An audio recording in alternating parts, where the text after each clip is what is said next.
E aí, minha rapaziada, e aí, galerinha, tudo bem? Estamos aí mais uma semana com o nosso Toques Esportes, aquele programa desleixado, aquele programa mal concebido, mas aquele programa que traz a sua alegria semanal. Estou aqui hoje com o time completo, depois que o Marcelinho voltou da ADM, né? A ADM dele é aquela mesma que o Casares e o Otero vão em São Paulo, tá liberado. Desde sábado tá liberado, não é mesmo? Fala, Marcelinho, beleza, meu camarada? É isso, o xerife tá de volta. O time estava sofrendo muito com bola nas costas e a gente chegou novamente para resolver o problema da zaga. Boa noite, craque Marcos. Boa noite, Arão. Boa noite, Taca, Titinho. Tamo junto. Agora Marcelo, eu a quero bola que chamar vai nas costas, ele pega tudo. aquele nosso atacante móvel com o cabelinho do Rodrigo Palácio. Fala, Tito, meu camarada, beleza? Salve, galera. É sempre um prazer estar compartilhar com vocês nesse programa. Lembrar aí que o Marcelo é um vagabundo, velho, que ele só veio hoje porque o bar acabou na vida dele, né? Aí hoje, né, ninguém chamou ele pro bar e ele conseguiu estar presente para essa edição. Tô tomando até água, galera. Olha aqui. Vou chamar também o nosso Thiago Volpe antes do jogo de domingo. Fala, Matheus Takahashi, beleza, meu camarada? Fala, Marcos. Fala, Tito, João, Marcelo. Finalmente está de volta. E para você, bom dia, boa tarde, boa noite. Então, quanto faz a hora que você vai assistir a gente? Obrigado por continuar assistindo a gente, porque acho que é bem difícil para aturar a gente todo dia por uma hora, uma semana, na verdade. Então, é isso. É difícil aturar. E ele voltando do terceiro cartão amarelo, como o Marcelinho bem adiantou, o Ilharão, beleza, meu camarada? Fez falta ontem na meiuca, hein? Fez não, porque o João Gomes é melhor do que o Arão. Primeiro ponto. Segundo que, Marcelo, você é um arrombado, tá? Eu passo muita raiva com você. Você Inclusive, estando presente ou não. inclusive, vocês dois estão me lembrando aqui, Gustavo Henrique na zaga e o Ilharão na volância, só para constar aqui. Cara, agora eu fiquei magoado com você. Eu chamei ele de Gustavo Henrique, ele que tem que estar magoado Pior, comigo. velho. Olha, não, você me chamou de Arão. Ele te chamou de Arão. Vamos lá, galera, vamos lá começar o nosso programa aqui, já estamos há quase 3 minutos falando bobagem, né? Nossa primeira pauta de hoje é o tropeço dos líderes, né? Ou então as vitórias inesperadas de Corinthians, de Palmeiras nem tanto, né? E de São Paulo da forma que foi. Então vamos começar a falar aqui sobre o jogo que aconteceu primeiro, o jogo de sábado. Queria chamar a participação do Marcelinho, já que o assunto é night, né? Vou chamar o Marcelinho, que é o cara que entende mais disso. Marcelinho Casares agora merece todas as laranjas descascadas, todas as bebidas que pisca, porque ele arrebentou no jogo sábado, hein? Fez uma bela jogada antes do presente da avó. Eu acho que o Cuesta ainda tá levantando até agora, depois daquela jogada, né? Ele ainda tá atordoado, porque, cara, assim, me espantou. Inclusive, como caiu a temporada do Cuesta em relação ao ano passado, né? Isso que eu ia destacar, né? O Cuesta, assim, a gente colocava ele, assim, muitos como o segundo melhor zagueiro em atuação do Brasil e esse ano muito abaixo. Essa jogada mesmo, assim, foi digna de Léo Pereira, que ele fez aí, né? Digna de Rafael Vaz, do jeito que ele foi em cima do Casares. Mas é isso, né? Acho que o Casares está merecendo até agora todas as originais possíveis em São Paulo, né? Um abraço para ele aí, que joga igual nós aí, no mesmo time da Night aí. Mas, assim, a vitória do Corinthians, como a gente disse, era inesperada, né? Pelo Corinthians apresentar o futebol pífio e mais fraco esse ano, né? Mas o Corinthians tem melhorado sob o comando do Wagner Mancini, o que para mim é uma surpresa, porque Wagner Mancini é expert em rebaixamento e a gente tinha essa ideia no futebol brasileiro. Se você contrata o Wagner Mancini durante o campeonato, é porque você está almejando uma vaga na Série B. Mas, pelo que apresentou-se nos últimos jogos, o Corinthians realmente parece evoluir. E o João, eu queria te ouvir, por favor, porque o Corinthians, poucas pessoas esperavam a vitória do Corinthians, né? Mas na hora do jogo jogado, o Corinthians jogou bem, sem a bola, né? Entregou a bola para o Inter, mas não permitiu que o Colorado finalizasse o gol. E antes da gente falar do Mancini do Corinthians, lembrar que o Mancini do Atlético Goianiense fazia um belo campeonato também. E quando ele saiu, o Atlético Goianiense vem ladeira abaixo. Então, assim, falar dessa atuação do Corinthians que foi muito boa e também do renascimento do Wagner Mancini, né? Acho que os dois pontos têm que ser comentados. O Mancini, ele teve um começo muito turbulento, conseguiu ganhar 2 jogos, mesmo não jogando bem o suficiente para ganhar mesmo, mas futebol tem essas coisas, nem sempre o merecedor ganha. Mas o Mancini no Atlético Goianiense vinha fazendo um bom trabalho, enfiou 3-0 no Flamengo jogando bem. E no Corinthians, agora... Gol do Vasco também, gol do Botafogo, foi o campeão do Fluminense, Maracanã. Carioca, né, o Atlético Goianiense. Ele ganhou de todos do Rio. E no Corinthians, pelo menos pelo que eu vi até agora, esse foi o melhor jogo, assim, anos-luz, porque jogou bem, soube se manter defensivamente. O Inter, eu não sei se é só um mérito do Corinthians, ou também teve um demérito do Internacional, porque o Inter estava muito fraco, o time não conseguia criar nada. Acho que tinham jogadores muito importantes individuais para o Inter que estavam produzindo pouco, então isso ajuda o Corinthians também, sem querer tirar o mérito do Corinthians. O Corinthians teve todos os méritos, jogou bem, atacou muito mais do que o Inter, levou muito mais perigo para o Inter do que o Inter para o Corinthians. E é isso, é como o Marcelo falou, antigamente a gente tinha a visão do Mancini, esse técnico, cara, quando você viu o seu rival contratando o Mancini, você encheu o peito de alegria, né? Você falava, pronto, vai para a Série B com certeza. Mas esse ano, pelo menos, ele está mostrando que melhorou. De alguma forma, ele melhorou como técnico. Vem fazendo bons trabalhos. Matheus, para a gente falar do Inter aqui rapidinho, eu queria que você comentasse, além da inoperância do Inter, e talvez uma Thiago Galhardo dependência, ele que não foi bem no jogo, comentar dois lances, duas pequenas voadoras que aconteceram no jogo, já que era a sua especialidade saindo do gol, quando era goleiro, dar a voadora no peito do atacante. Primeiro, o gol que ele anulou do Luan, que foi uma falta no Ramiro, que eu até agora não vi, falta do Ramiro, que até agora não vi onde foi a falta. Se os colegas acharam falta, por favor, falem. E o segundo... Desculpa interromper, eu achei que foi mais falta... Se era para marcar alguma falta, seria uma falta no Ramiro, e não dele. Pois é, até porque o goleiro saiu de carrinho, né? Exatamente. E no final do jogo, o Thiago Galhardo próprio deu um carrinho na região escrotal do Otero, que também era sua especialidade. Você acha que... Por que você acha que o Inter não jogou tão bem e vai sentir muita falta do Galhardo no próximo jogo? Ou dá para ganhar? Dá para substituir bem? Bem, por partes. Primeiro que eu vi aquele lance...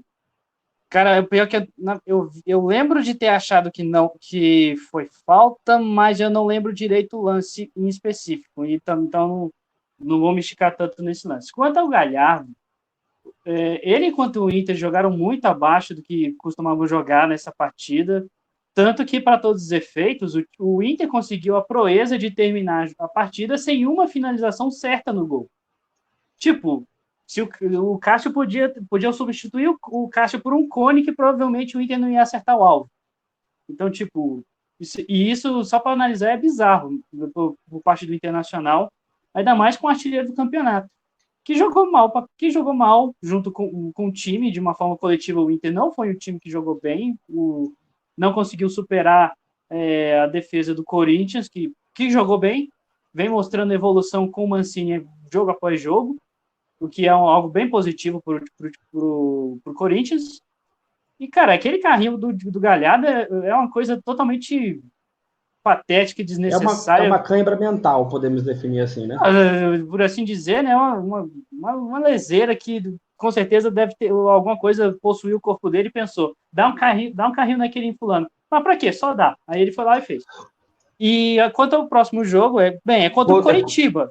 Então, agora, menos mal que contra o Coritiba em casa, né? Então, assim, tem contra que o Coritiba ser um Galhardo, digamos assim. Sim, dá para ganhar.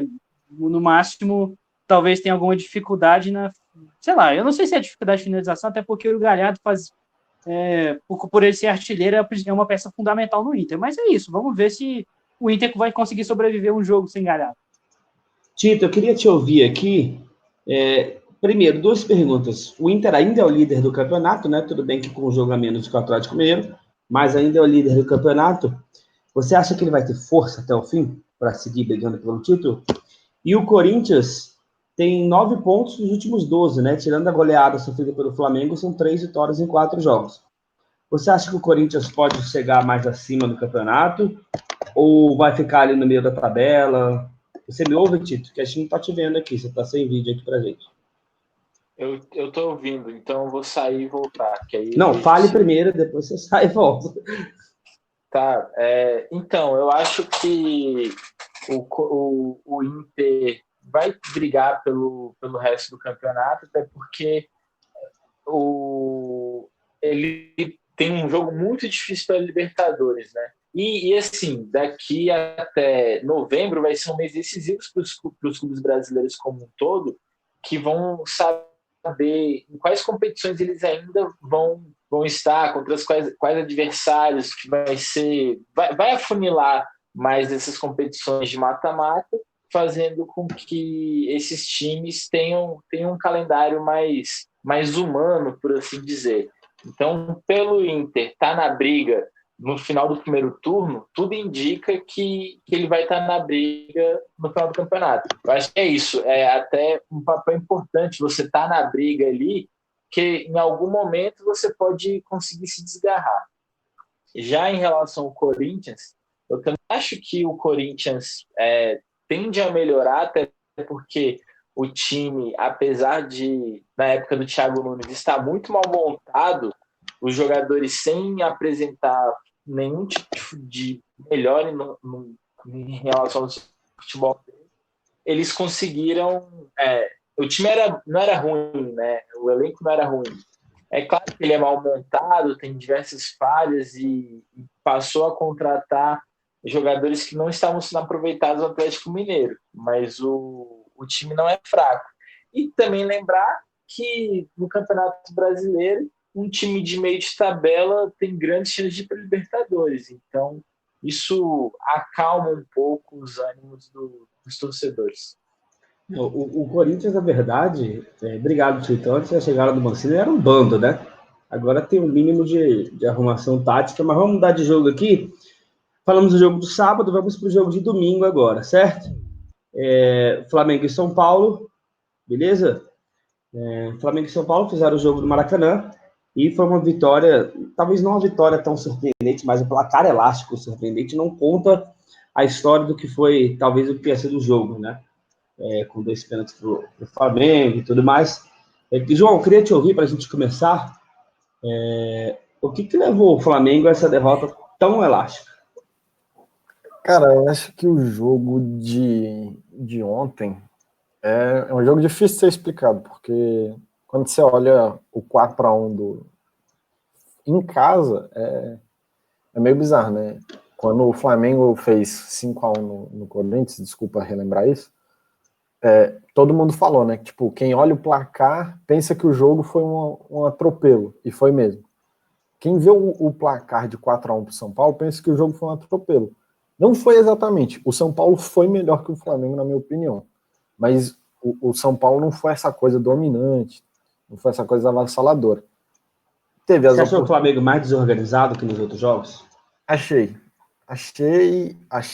que o Flamengo, depois que o Bruno Henrique perdeu o gol, as coisas foram começando a ficar mais complicadas e o Flamengo, eu fui sentindo alguns jogadores mais nervosos, querendo decidir logo. Eu acho que o Flamengo ainda tem muitos problemas defensivos a serem resolvidos, isso é óbvio. Tem uma distância muito grande da zaga para a linha dos volantes, muito distância entre os volantes e os atacantes. Mas o que eu acho mais assustador, o que eu achei mais problemático para esse jogo do Flamengo foi os valores individuais foram muito mal. Obviamente não é só isso, mas isso contribui bastante. O Gustavo Henrique, tá certo que ele não fez nenhuma grande partida, nenhuma boa partida pelo Flamengo, mas ele já teve partidas muito melhores do que essa última. Essa última foi uma catástrofe. O Natan não comprometeu. Essas duas últimas, né, João? Eu vou até... João, depois você terminar, eu vou até pedir para o Tito falar um pouquinho mais sobre a defesa do Flamengo aqui, mas pode terminar o seu pensamento. O Natan, ele não foi comprometedor, mas ele também não foi o mesmo jogador seguro, acho que até porque a frente dele estava tendo mais problemas. O João Gomes, eu acho que ele foi bem mas ele ainda não tem... Não tá pronto, né? Não tá pronto. Ele ainda tem muito que se desenvolver na parte tática, principalmente. A técnica dele, a como desarmar, como sair jogando, eu acho ele bom, inclusive, pelo menos por esse jogo, que é o jogo que a gente pode ter de base, eu acho que ele vai ser melhor que o Arão. Não é grande coisa, né? Vai ser melhor que o Arão. Tito, eu queria te ouvir aqui, depois que você continua, Joãozinho, com você aqui. Tito, eu queria te ouvir. Quando a gente pensa naquele Flamengo ideal que ganhou a Libertadores brasileiro ano passado, a defesa, a gente tinha o Rafinha, o Rodrigo Caio, o Pablo Mari e o Felipe Luiz, né? No jogo de ontem, só jogou o Felipe Luiz desses 4. Por mais que o Flamengo tenha perdido o Rafinha e o Pablo Mari para a Europa, né? Contratou muitos jogadores defensivos. Contratou o Isla, que é um cara cascudo, o Gustavo Henrique, que vinha bem no Santos, o Léo Pereira, que foi muito bem no Atlético Paranaense, e ganhou destaque por isso, mas a defesa do Flamengo não se ajeita. Falha constantemente, toma muitos gols. E eu queria que você comentasse também uma, entre aspas, vantagem, que eu imagino que os flamenguistas pensem que é uma vantagem do Domenech Torrent em relação ao Jorge Jesus, que é a utilização da base, né? A utilização maior do elenco, assim, dos meninos, que o Jesus não dava muito valor para eles. Então, eu acho que tudo começa entendendo o contexto com que o Flamengo perde esse jogo, né? É claro que o Flamengo jogou pior, mereceu perder no final das contas e acabou tomando um sacode. Aí, quando você pensa num placar de 4-1, você nunca pode se pegar a pequenas coisas, tipo assim, o juiz beneficiou, uma falha individual comprometeu o jogo. É claro que essas coisas acabam pesando, assim, mas não é isso que explica o placar, né? Eu acho que o que explica o placar é o Flamengo vir de uma sequência absurda de jogos, e antes que você venha falar que todos os times passam por isso, os times não passaram por isso da forma que o Flamengo passou, porque o Flamengo teve surto de Covid no elenco, o Flamengo teve jogadores que foram para a seleção e voltaram machucados. Então, assim, o elenco que o Flamengo criou para poder disputar todas essas competições de forma simultânea e sofrendo o mínimo possível, isso foi desmantelado. E tanto que as opções que, além dos desfalques, no time titular que o Flamengo tinha, você tinha no banco para o ataque apenas Lincoln e Michael. Você tinha que contar com jogadores da base que apesar de estarem mostrando um bom potencial, como é o caso do Natan e do João Gomes, claramente não estão prontos e vão passar por falhas naturais nesse processo, né? Então, acho que essa derrota, ela está nesse contexto. O Domi, ele precisa mudar isso, porque não dá para tomar uma pataquada toda vez que vai perder, porque já é a terceira derrota para mais de 3 gols que o Flamengo toma, assim, e ainda tem um 2-0 contra o Ceará nesse meio tempo. Então, isso acaba abalando muito o time. Aí, assim, perder os pênaltis do jeito que perdeu também o Pedro e o Bruno Henrique, não dá, né? Aí você tem um zagueiro chutando o outro na sua área, aí, que é o caso do Gustavo Henrique, que acabou sendo marcado um pênalti. Então, assim, o time faz muita falta você ter o time completo, né? Obviamente. E esses casos, num contexto geral, acaba gerando uma derrota dessa. E aqui já vou fazer um pequeno comentário sobre a atuação do juiz, que é isso, não acho que o juiz foi responsável por lances capitais no jogo, mas eu acho que o fato dele ter dependido do VAR nos 3 pênaltis da partida é um absurdo. Ele viu os 3 lances, ele precisa... Só a correção que o segundo do Flamengo ele deu em campo. Tá. Então, os 2 lances do pênalti, ele viu o lance, ele tem que ter ter peito para marcar um pênalti, se tiver que VAR para anular, tudo bem, mas é um absurdo ficar toda essa questão de não marcação de pênalti da arbitragem brasileira. O árbitro era o Caio Max, que vem até fazendo boas arbitragens no campeonato, é um árbitro potiguar, mas que ontem teve uma atuação bem falha que foi corrigida pelo VAR. Marcelinho, eu queria te ouvir agora sobre o São Paulo e o dinizismo. O jogo de ontem mostrou um São Paulo muito eficiente, né? O São Paulo que aproveitou as chances que teve, e esse talvez seja o ápice do dinizismo. Ano passado a gente reclamava que o Fernando Diniz perdia muito, os times dele perdiam muito gol e tal, mas ontem foi lá e meteu bronca, né? Aproveitou as chances que teve, foi um 4-1 merecido e justo. É isso, né? Enfim, eu queria, antes de responder, só completar o que o Tito falou, dizendo assim: Léo Pereira e Gustavo Henrique, eu tô agora, nesse momento, mandando um e-mail com a fita minha jogando no Selva, para vocês entenderem como é que funciona, entendeu? Se o Domenech, se eu quiser assistir também, uma aula de tática, posicionamento, como um zagueiro deve jogar. Mas... Puta que pariu, eu tô tendo que ouvir isso, velho, num feriado, velho. Deixa eu passar, enfim. Recebam aí. Falando do dinizismo, eu acho que realmente o Fernando Diniz, a gente reclamava da eficiência, né? Igual quando ele treinou, por exemplo, o Fluminense ano passado, teve jogos com mais de 30 finalizações e o time não fazia um gol. Principalmente ele vem contando com a boa fase do Brenner e do Luciano, que são dois caras para mim que estão se jogando muita bola no São Paulo. O Brenner é igual o Luiz Roberto falou, você vê que o Luiz Roberto gosta de exagerar, né? O cara de um toque só. Inclusive o Flamengo ontem perdeu com o Lewandowski e Courtois em campo, né? Pois é, né? Um time internacional, né? Do melhor centroavante do mundo e um goleiro melhor que Courtois.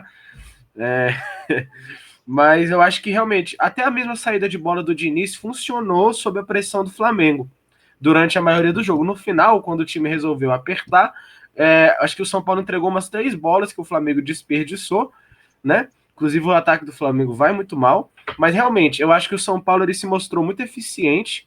Ainda tem problemas na transição, mas os problemas do Flamengo na transição são piores. Mas o dinizismo se mostrou muito eficiente. O Brenner e o Luciano hoje são fundamentais. Daniel Alves, para mim, não, assim, caiu bastante em relação ao futebol que ele apresentava 1-2 anos atrás. Hoje ele é um cara, assim, por exemplo, ele passou o jogo inteiro correndo atrás do Gerson e não achou uma. Mas o Daniel Alves tem sido importante para esse time do São Paulo, mas ao mesmo tempo eu queria destacar para terminar esse do Diniz. É incrível como o time do Diniz ganha do Flamengo de 4-1 da forma que ganhou, mas vai até a Argentina e perde para um time que não jogava há 5 meses e toma 2 gols do cara de 40 anos. Assim, eu realmente não entendo algumas coisas do dinizismo, porque aí vai o próximo jogo contra o Goiás. O Goiás vai fechar a casinha, vai empatar com o Goiás em casa. Realmente, ele dá sinais que ele pode alçar voos muito altos, mas a turbulência ainda é muito grande. Para a gente fechar esse jogo do Flamengo Internacional, Matheus, quantas vezes a gente ouve falar no jogo que foi 4-1 e que o grande destaque, sem comparações, do jogo foi o goleiro. Partida da vida do Thiago Volpi, né? É um goleiro muito criticado, mas ontem ele acabou com o jogo, literalmente, né? Pegou 2 pênaltis e quantas vezes a gente vê isso? E não era o Palermo batendo pênalti, né?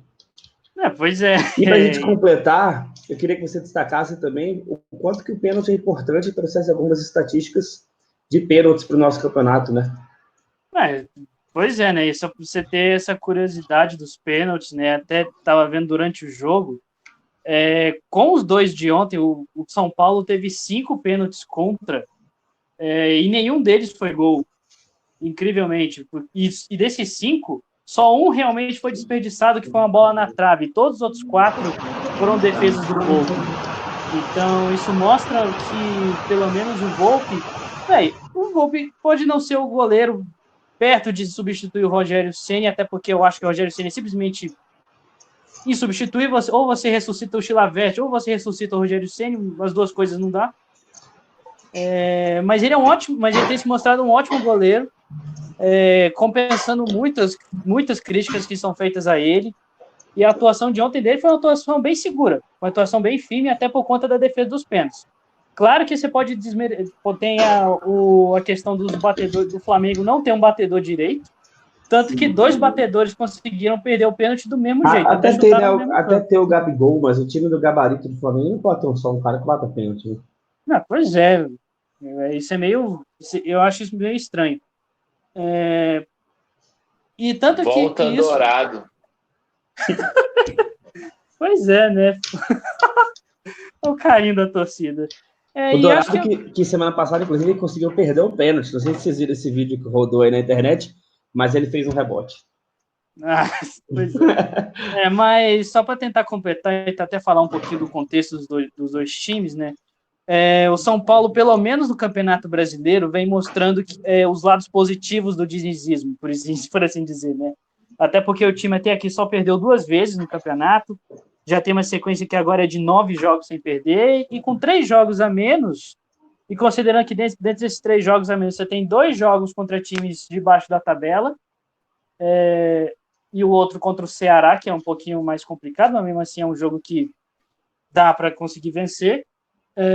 O São Paulo tem uma grande chance de buscar algo mais do Campeonato Brasileiro e mostrar que tem algo bem mais a se disputar, até pelos nossos prognósticos que fizemos lá no TS7, que eu busquei para a gente falar, e nenhum de nós apostou no São Paulo no G4. Nenhum de nós. E hoje o São Paulo é o 5º, né? Tem 3 jogos a menos. Se ganhasse um jogo, estaria lá. Naquela época o São Paulo tinha acabado de perder do Mirassol, se você lembra, no Paulistão, né? Sim, muito difícil a gente prever qualquer coisa. Inclusive o Santos estava numa crise gigantesca, eu cheguei a apostar que o Santos podia cair. E no Fortaleza também, velho. Vamos seguir. E aqui fica a crítica à dona CBF aí, que o Marcos tentou defender na reunião de pauta hoje. Por que o São Paulo tem 3 jogos a menos e o Flamengo teve que jogar um jogo na data FIFA, né, para equilibrar o calendário? O São Paulo tem 3 jogos a menos porque ele foi para a Sula e teve que jogar dois jogos da Copa do Brasil na rodada de brasileiro. Teve que jogar no domingo porque o rival dele... teve que jogar no domingo porque o rival dele, Fortaleza, tinha que decidir o Campeonato Cearense. Não é muito difícil entender isso, né? É só juntar A mais B. Mas vamos lá. Pessoal, vamos seguir aqui para o jogo de segunda agora. Atlético Mineiro e Palmeiras. Joãozinho, é a redenção do Palmeiras. Eu sabia que você ia vir com essa pra cima de mim. Capricha que já estão vindo. Você ainda tá no volta, Lucha? Tá sem som aí, João. Acho que moeu o seu som. Sai aí que eu vou passar para outra pessoa a pergunta. Sai e volta. Depois eu volto. Tô te ouvindo. Agora sim, acho que é o microfone dá uma desconectada. Perdão. Mas respondendo essa pergunta, óbvio que eu tô no time Volta Luxo, ué. O trabalho daquele cara fez a melhor campanha do grupo, em grupo da Libertadores, um grupo dificílimo, foi campeão paulista contra um time forte igual o do Corinthians. É óbvio que eu sou a favor do Luxemburgo voltar, mas esse jogo eu me impressionei muito, né? Porque os outros jogos que o Palmeiras fez foram contra times mais fracos, né? Vamos ser bem sinceros. Sapecou, ganhou bem do Tigres, ganhou de um fraco Red Bull, ganhou do... Entendeu? Não eram adversários fortes. Aí quando hoje a gente pega o Galo, cara, era difícil, no nosso bolão mesmo, ninguém apostou no Palmeiras, podia ter gente apostando no empate, até porque o Palmeiras é um dos senhores do empate desse campeonato, né?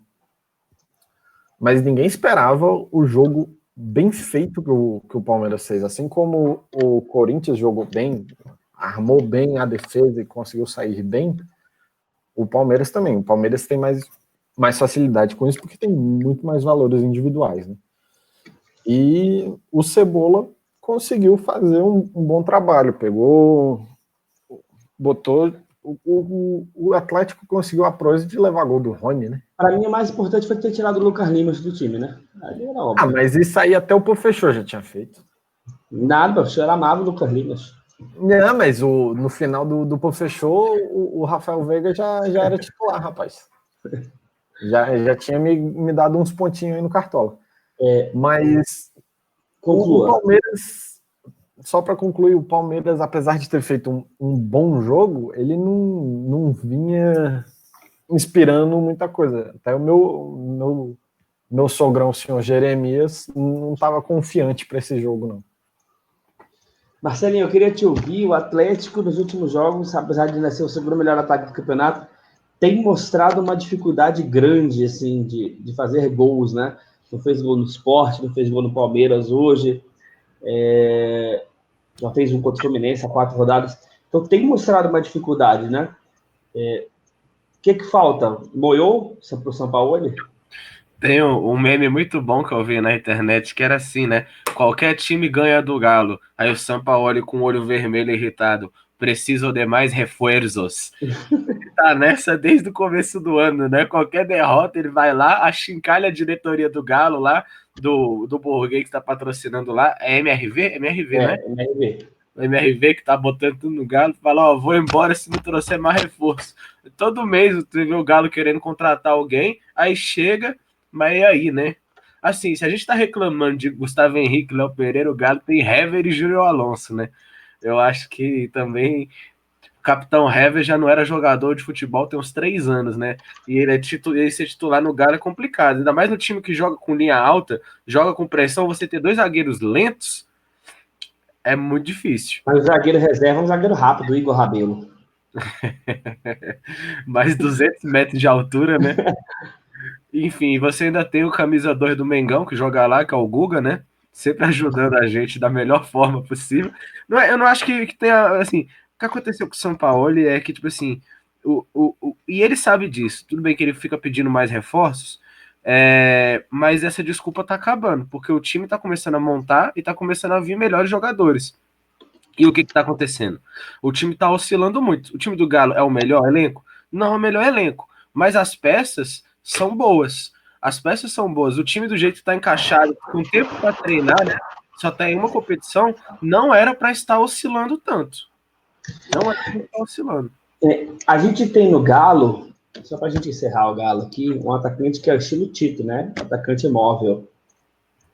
Falta no Galo um atacante mais estilo Caeira, né? Mais de área, mais trombador. Não falta, Tito? Com certeza. Para o Galo falta isso, falta até uma calma maior por parte do São Paulo em termos desse resultadismo que assombra o nosso futebol, né? O Galo não ganha nada há muito tempo. Começou a montar um time tem 3 meses e já quer, tipo assim, mas a gente precisa ser campeão esse ano, precisa ser campeão esse ano.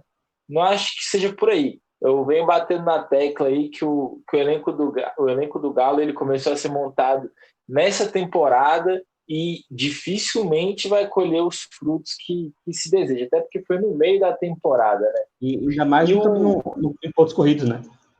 O Galo não tem mata-mata.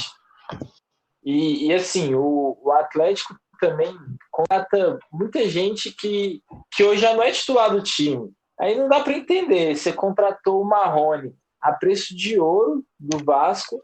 O cara, assim, começou o campeonato bem, aí jogou 2, 3 partidas mal, e hoje você não vê ele sendo titular mais do time, tendo novas oportunidades. Hoje ele até jogou, mas ele estava ficando mais no banco do que jogando.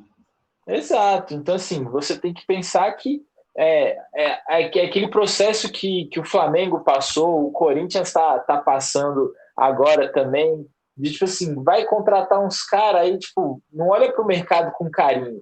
Contrata o que tem ali e fala, esse cara vai resolver. Então, acho que o Atlético tem poucas contratações cirúrgicas e muitas contratações de plantel, assim, que são os caras que não mudam o time de patamar. Isso acaba atrapalhando no final do campeonato. É tipo contratar o Mariano e o Guga ser o titular, né? Convenhamos que não dá. Por mais que o Mariano seja um veterano já. O Mariano também, se o Guga está sendo titular, o Mariano deve estar conseguindo treinar, né? Jogar fisicamente. Só para a gente completar isso, Matheus, eu estou vendo aí que você quer falar, que você tem só para acrescentar aí rapidinho para a gente fechar esse assunto brasileiro. Não, então, muito tempo a planejar. Só porque, cara, é bem só tentar reforçar essa pauta, porque cara, não adianta ficar trazendo reforço. Só que o Atlético ainda precisa acho que ele precisa de um jogador que seja bem mais referência para o time do Atlético para jogar o Campeonato Brasileiro. E sem falar que eu queria também até adicionar que, tipo, a tal vantagem de não jogar nenhuma outra competição, um plano que foi perfeitamente executado no primeiro semestre, sendo eliminado pelo União Santa Fé e pelo Afogados da Ingazeira, eu acho que pode acabar não virando vantagem se ele não está aproveitando esses jogos para ganhar, né? Se dá para ver que o Sampaoli ainda fica querendo achar soluções com o reforço. E isso pode acabar virando uma armadilha para o Atlético, né? Porque isso vai acumulando conta de contratação, vai acumulando conta de negociação, vai ficar trazendo jogador. Velho, a conta vai chegar. Até avisei lá no TS7 mesmo, né, que eu tava revendo, que, velho, desse jeito a conta do Atlético vai bater. E isso vai acabar. Entende, né? Pô, o Santos também entende, o Botafogo, o Corinthians, um monte de time entende disso. Mas, de toda forma, até perdi um pouquinho, mas não adianta ficar só trazendo reforço. Ele tem que trazer de volta a identidade do time do Atlético de um time ser intenso. Né? E não dá para ficar só. Não adianta ter apenas o Campeonato Brasileiro se não vai saber aproveitar os jogos. Pessoal, mudando a pauta aqui, falando um pouquinho mais de futebol aqui, sobre os treinadores, né? A gente tem visto nos times brasileiros uma mudança de tática na hora de escolher treinadores, em deixar de escolher os medalhões, exceção feita ali ao Cruzeiro, que escolheu o Big Phil, e ao Palmeiras no início do ano, que contratou o Lucha, para técnicos ou estrangeiros, ou técnicos menos badalados, digamos assim, né? E a gente tem visto esse ano um recorde de número de estrangeiros. Praticamente um terço do Campeonato Brasileiro é de técnicos estrangeiros, com a entrada do pintismo aí, né? Com a entrada do Pinto, Matheus. Com a chegada também do Abel Ferreira, Abel ex-Braga, digamos, né? E também a possível chegada do técnico que era o treinador da Bolívia, que me fugiu o nome dele agora, que está para chegar para o Botafogo. César Farias, obrigado. Então, assim, já voltando para você aí, que o nosso futebol é atrasado, é óbvio, né? Mas atrasado em relação ao caso da Venezuela, por exemplo, que é o carro do César Farias. Isso abre uma série de questões sobre as escolhas que os clubes estão fazendo para escolher treinador, porque você dá para perceber um enorme padrão, pelo menos na Série A, de tipo, caiu um treinador. Uau, quem que a gente vai trazer? Vamos trazer alguém conhecido que a gente conhece? Não, vamos pensar no nome estrangeiro. Por quê? Porque é estrangeiro. Porque provavelmente alguém do futebol brasileiro ou está com as ideias ultrapassadas, ou sei o quê, blá, blá, blá, não sabe se renovar. Né? Oi? Especialmente a ideia agora de trazer técnicos portugueses também. Não, sim. Especificamente portugueses. Isso parece até que todo mundo quer repetir o Jorge Jesus de 2019. E isso, para todos os efeitos, eu acho que é bem pouco provável. Para todos os efeitos. E isso abre um certo questionamento, para mim, pelo menos para mim, abre um certo questionamento se os clubes estão realmente estudando, estão buscando esses treinadores porque eles têm um bom histórico, porque eles sabem trabalhar de uma forma ideal para trabalhar esses clubes, para fazer esses times evoluírem, ou se quer bancar o nome estrangeiro porque sabe que isso vai dar bem para o time. Vai dar bem para o time, né? Porque daqui a pouco o Botafogo vai estar se vangloriando porque tem um treinador estrangeiro. Foi um treinador de uma seleção nacional. Tá certo que a seleção nacional é a Bolívia e o estrangeiro é a Venezuela, mas ainda assim, o que qualifica o cara para fazer o jogo, treinar o Botafogo? Ainda mais o Botafogo na atual situação que está totalmente financeira, política, dentro de campo. O que isso vai ajudar? Para mim, abre esse tipo de questão, sabe? Se isso vai ser um mero modismo ou se há realmente um afinco. Marcelo, o Matheus falou bastante sobre o Botafogo. Eu queria que você falasse um pouquinho sobre o Vasco agora, né? O Vasco parece que entrou num limbo, num calvário que não sai mais. Você acha que o Pinto vai conseguir levantar o Vasco? Olha, a gente acredita que sim, né? Eu tava a entrevista dele com o Benja, né? Ele tem algumas boas campanhas, né? Pelo que ele falou. Eu queria considerar os canais que você assiste, viu, velho? Ver a entrevista do Pinto com o Ben já tá de sacanagem, viu, velho? É isso, né? Mas o Ben já fez um diálogo interessante com o Pinto ali. E aí o Pinto disse assim, né? Olha, eu realmente conhecia já o Vasco e tudo mais, mas assim, não conhecia muito os jogadores, né? Pô, e como é que não conhecia o grande time do Vasco, com Pikachu, Ribamar, Catatal? Realmente é um absurdo, né? Mas assim, o time do Vasco tem um elenco ruim, e isso foi falado no Toxic desde o começo. O bom trabalho do Ramon no começo fez todo mundo enlouquecer, né? Porque, tipo assim, o Vascaíno, coitado, eles estão num calvário tão grande há muito tempo que vê o time ganhar 4 jogos seguidos jogando Eu tô bem. ramonizado, caralho! O time tá Mal acostumado! e mexe com a cabeça deles, né? Assim, não, nossa, o time ganhou 3 jogos, né? Realmente Mas agora. você acha que o Pinto, se chegar o Pinto ganhar 3 jogos, o Pinto não pode mexer com a cabeça também? Depende, né? Tem gente que só de chegar um pinto já fica meio abalada, né? Psicologicamente, né? Mas enfim, o que eu acho assim, que ele vai ter muito trabalho. Eu acho que vai demorar a vir os resultados positivos. O mais importante que ele fez, por exemplo, foi ganhar o jogo na Sul-Americana. Jogou mal, o time do Vasco não tem jogado bem e ganhou do Caracas no susto, né? E o Caracas, assim. E eu acho que, assim, ele não tem uma carreira que o credencia como um grande técnico, assim. Boas participações no campeonato da Grécia, na Arábia, em Portugal, na Bélgica também, né? No Standard Liège, né? E, enfim. E ele chega ao Vasco como uma aposta, né? Ele ainda é um técnico jovem, que rodou bastante, apesar da carreira curta, e eu acho que ele vai ter dificuldade. Eu acho que o Vasco, a melhor coisa que ele pode fazer é ver como vai ser o desempenho dele, né? E ver, assim, que precisa ser feito um projeto a longo prazo com o Pinto. Eu acho que o Pinto tem que ficar muito tempo para poder trazer resultado para o Vasco, né? Mas, assim, vamos ver o desempenho dele esse ano, mas acredito que a longo prazo, se ele for mantido, o time do Vasco, juntamente com reforços, né, pode vir a ser um trabalho mais concreto. Parece claro que se o Pinto for muito rápido, não vai colher frutos de qualidade, não é mesmo? Tito, eu queria te ouvir agora, falando sério agora, tirando os trocadilhos à parte, Tito, eu queria te ouvir. Às vezes parece que os times eles escolhem o treinador sem muito padrão, né? Então, Às vezes. no caso dos estrangeiros, assim, agora, como o Matheus falou, só por ser estrangeiro tá valendo.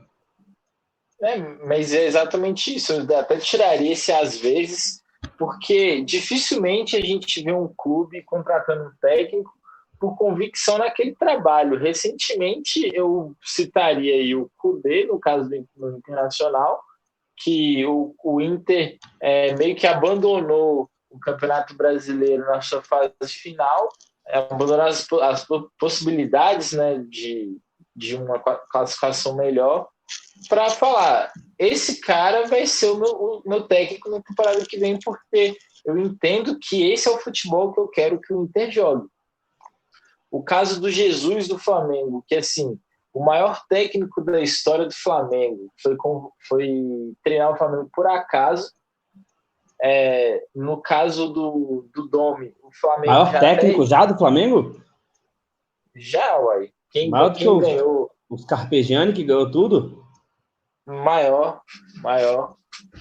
Mas não vem ao caso. É o maior. O Domi, que assim, o perfil do treinador do Flamengo foi escolhido, né? Ele teve algumas sondagens que não deram certo, acabaram chegando no Domi. E no caso do Palmeiras, a mesma coisa. A gente quer o Angel. Aí, o Angel falou que só vai no ano que vem. Então não quero mais o Angel. Não ouvi não do Angel, né? Aí isso aí na busca de algum cara que possa aceitar esse trabalho. E é aquilo, né? Hoje, há uns 3 anos atrás, a discussão era entre medalhões ou nova safra. Esse era o debate das vezes esportivas. Aí os medalhões já estão ficando um pouco descartados.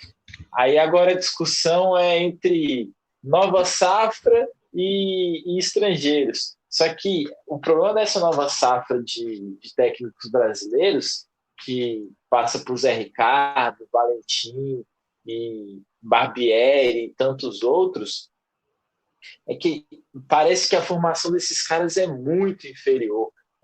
Alguns programas já debatem um pouco sobre isso, né, sobre a formação do técnico brasileiro, a falta de ideias, o esvaziamento de ideias que a gente tem no futebol brasileiro é algo que está começando a surgir efeito e assim, a longo prazo, a gente que já vem numa safra de seleção brasileira vitoriosa, isso vai pesar e o dia que o Brasil não for mais favorito numa Copa do Mundo, aí as pessoas talvez olhem e falem, não, tem alguma coisa errada, porque nem o 7-1 foi necessário, foi suficiente para a gente parar e pensar o futebol brasileiro. Então, acho que passa por esse problema de educacional, né? A safra de técnicos brasileiros ela está muito inferior à de outros países e a solução passa a ser procurar venezuelanos, colombianos e europeus que possam trazer algum alento para esse futebol. João, desses técnicos que comentamos rapidinho agora, qual deles você acha que tem a maior chance de se dar bem no Brasil e por quê? Abel Ferreira. Por quê? Porque tem o melhor time na mão. Ex-Braga. Ex-Braga, desculpa, perdão. Abel Ferreira, ex-Braga. Acabei com a piada. Acabei com a piada, não. Não precisa falar mais nada, não. Já perdeu a piada. Beleza, então, pessoal, vamos passar para a nossa pauta surpresa, que hoje ela trará pequenos embates entre os meus convidados. Vamos apresentar que nós temos duas duplas aqui, vamos fazer pequenos embates. O primeiro vai ser um embate entre Matheus Takahashi e Tito Abayomi. E o tema é Ibrahimovic. Tivemos uma pequena discussão no Twitter essa semana, de o Tito dizendo que o Ibra era o maior centroavante de todos os tempos, e o Matheus dizendo que o Ibra era só um jogador comum. Então aqui, vamos hoje dar um espaço para os dois falarem. Primeiro você, Matheus. Quero o meu direito de resposta. 2 minutinhos, você vai falar agora por que o Ibra é um jogador comum, por que o Ibra não é tudo isso que você falou no Twitter. Primeiro que eu não disse que ele é um jogador comum. Eu apenas o comparei em quesito de ego, porque você tem um ego similar ao dele, só que a diferença é que você é chato e ele chega a ser engraçado, pelo menos. Com o ego Após dele. 2 minutos eu cortaria a sua fala, para você falar do Ibra, não de mim. Mas o Marcos também resolve os jogos. Não, mas resolve porra nenhuma, é só um falastrão, Marcos. Pelo menos assim. Para mim o Ibra é um excelente jogador, só que para mim eu acho que o Ibra... de mim, velho. Nem no dominó tu garra de mim jogar na bola. Sim, você é um mentiroso. Você é um mentiroso. Falador. Falador passa mal. Enfim, tentando voltar. Senão eu vou botar o Escorta para falar no meu lugar. Pelo amor de Deus. Enfim. O Ibra, para mim, é um excelente jogador. Até tanto que ele tá aí com 39 anos e tá velho, jogando fino. Até eu admito isso, porque para mim... Porque, velho, é que normalmente eu já não gosto de gente ególatra. Só que pra mim o Ibra é um personagem à parte. Só não que nem eu, pô. Mas você não é um personagem à parte, você é uma abominação na minha vida. Tu é o meu Sancho Panza, irmão, que é Don Quixote. Só que pra mim eu só acho que o Ibra poderia ter feito algo, no máximo, se é que faz falta pra ele poderia ter feito algo mais pela seleção da Suécia só. Porque, velho, tem muito jogador, sei lá, que joga menos que ele e que já conseguiu carregar a seleção, sei lá, para uma Copa. O Ibra só jogou uma Copa do Mundo e ele nem foi protagonista direito da seleção sueca. Isso, para mim, é algo meio como é que eu posso falar? Meio frustrante até, mas, sei lá, acho que para ele é frustrante. Acabou o seu tempo. Tito, sua vez. O Ibra é um grande. O que faltou na carreira dele? Ele é um dos maiores da história? Não é um dos maiores da história, mas com certeza é um dos grandes. E assim, quando você pega um recorte temporal, aí ele vai ser um dos maiores da sua geração. É um atacante fenomenal, fala muito, mas resolve muito, isso que importa. Jogador que resolve, ele pode ir pra balada, ele pode falar o que ele quiser. Irmão, dentro das 4 linhas, meter o gol, pode meter o que for, irmão. Tá liberado, velho. Tá voltando a falar do Vasco agora? E essa semana eu tive que ouvir um absurdo falando que Larson era o jogador mais importante pro futebol do que o próprio Ibra. Aí, senhor Marcos Simão, essa vai para tua conta, viu? Eu falei que o Larson tinha sido mais importante para a Suécia. Não é, velho. O Ibra vem de camisa, ninguém sabe quem é Larson. O Larson não joga nem no nosso time de FIFA. O Ibra jogou uma Copa com a Suécia. Se for pegar Euro, acho que tem umas 2 ou 3. Oh, como é que você vem no programa de debate esportivo e fala que ninguém sabe quem é o Larson? Pelo amor de Deus, Tito, você está subestimando o seu público. Acabou o seu tempo de fala. Eu queria passar agora para o nosso segundo embate, que vocês estão falando merda demais no meu ouvido. O nosso segundo debate vai ser sobre futebol alemão. Essa vai ser boa. No cenário atual, quem é maior? Red Bull Leipzig ou Borussia Dortmund? Queria começar primeiro com o Marcelinho falando, porque o João vai falar legal depois. Já, Marcelo. 2 minutos. Primeiro que isso não é nem um embate, porque Red Bull não é nem time. Aquela porcaria, o energético. O time era de várzea lá em Leipzig. Nem tinha futebol lá. De repente, os caras transformaram o time, enfim, desses aí, Novo Horizontino, na 3ª maior potência do campeonato alemão. Aí, porra, aí você vai dizer que é melhor. O Borussia Dortmund enfiou sarrafo no Leipzig ano que vem, sempre ganha do Leipzig normalmente, certo? O Leipzig é um time que trabalha bem com os jogadores da base, mas assim, não dá para considerar, porque nenhum time alemão que se preze, né? Menos o Bayern, que não é time também, gosta do Leipzig. Todo jogo contra o Leipzig, as torcidas de times reais protestam contra o Leipzig. Por que o Bayern não é time? Por que o Bayern não é time? Fala pra mim. Porque esta é uma várzea. Os caras, passam uma... O Bayern é uma várzea? O Corinthians é o quê, então? Me explica. Os caras vivem de... O Cruzeiro. E fala o que o Cruzeiro é, então. O Cruzeiro, então, não joga com aquele Caio cabeludo no Selva com a gente. Você não tinha que mencionar o Cruzeiro, pô. Este time do Bayern de Munique, time maligno, ele se aproveita do aporte financeiro que ele tem, certo? Porque é um time vendido também. Ele se aproveita do aporte financeiro que ele tem para dilapidar todo o futebol alemão, roubar todos os jogadores dos times, e isso devia ser proibido na lei do futebol alemão, de você ter esse tipo de diferença de aporte financeiro entre os clubes. Mas, enfim, o Borussia Dortmund tem tradição, tem uma das maiores torcidas mais respeitadas do mundo, tem Champions, como muito torcedor aqui não tem, né?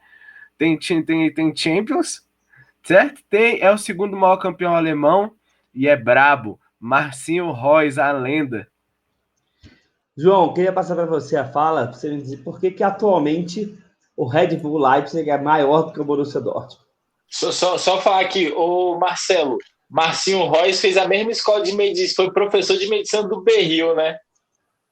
E do Dedé. Porra. Vai, João. Marcelo, a gente tá falando de futebol alemão, o cara me falar de Berril, tá de brincadeira comigo, gente. Marcelo, eu te defendendo aqui. Marcinho Reus, em pleno 2020, mostra o tanto que a sua visão de futebol é ultrapassada. Eu não gosto de clube empresa mais do que ninguém aqui. Agora, é fato que o Borussia Dortmund ficou para trás, cara. Você não gosta de clube empresa, mas gosta do magnata do petróleo no seu time, né? Deixa ele falar. Gosto muito do magnata do petróleo no meu time. Vocês estão achando que futebol é assim, é caridade. Real Madrid teve galácticos no time porque é caridade. Vai tomar no cu, porra. O futebol é feito por milionário desde sempre. E aí vocês estão pegando no pé porque o time recebeu dinheiro de uma empresa. A porra do Bayern não recebe dinheiro de 20 empresas. O Real Madrid não recebe dinheiro de 20 empresas. O Barça não recebe... Porra, vocês estão achando... o BRB do Flamengo? Vocês vivem em qual planeta, velho? Infelizmente, a gente vive numa sociedade capitalista e o futebol é feito assim. Não é? Marcelo. Tu tá achando... O futebol é feito assim. Você pega um time que não tem tradição nenhuma, aí você leva ele. Mutei o Tito. Bora, pode falar. Obrigado. Aí você pega um time que não tem tradição nenhuma, você injeta dinheiro nele, num curto espaço de tempo, ele vira maior do que um time que era pseudo grande, da mesma região. Pseudo grande. Eu mudei um pouco aqui, eu dei uma cutucada no Tito porque ele me interrompeu, mas ele mereceu. O que eu quero dizer é, o Leipzig, ele apresenta um projeto e um futebol melhor do que o Borussia. O Borussia, apesar de ter uma torcida enorme, ser a maior... Dizem que a maior torcida alemã não consegue fazer nada. Chega para o Bayern e faz o quê? Pipoca. Pode até ganhar do Leipzig no jogo contra. Mas chega lá e fica disputando ponta a ponta e às vezes perde do Leipzig. Um time que cresceu agora. E você sabe muito bem, Marcelo, que futebol não é só dinheiro que se investe. Você sabe disso. Então, se fosse só por dinheiro que se investe, o Borussia ficaria sempre na frente do Leipzig. E não é. Deixa eu brevemente comentar isso. Eu acho, João Felipe, que você tem que abandonar essa sua alcunha de comunista e ir logo para o PSTU, que lá é o seu lugar, seu velho. Você meça as suas palavras. Você é o liberal da esquerda. Senhores, mantenham o decoro. Mantenham o decoro. Eu queria fechar o programa Mateus, hoje você falando fala que... para esse vagabundo, não se dirige a palavra a mim. Eu queria fechar o programa de hoje falando o seguinte, falando que aceita-se magnata do petróleo no futebol se for o único londrino a ganhar a Champions League, está escrito no regulamento. Queridos, boa noite, um beijo para todos. Estamos com o tempo estourado, Marcelinho, João, Titinho, Matheus Takahashi. Valeu, galera. Um beijo, tchau, tchau. É nóis. Compartilha, dá o like, comenta, manda pra rapaziada, fala, olha que lixo, vem assistir essa merda aqui, certo? Quer dar uma risada? Olha só. @craque Neto, assiste nós. Um beijo, é nóis, falou, Manda de tchau. coberturas, pô.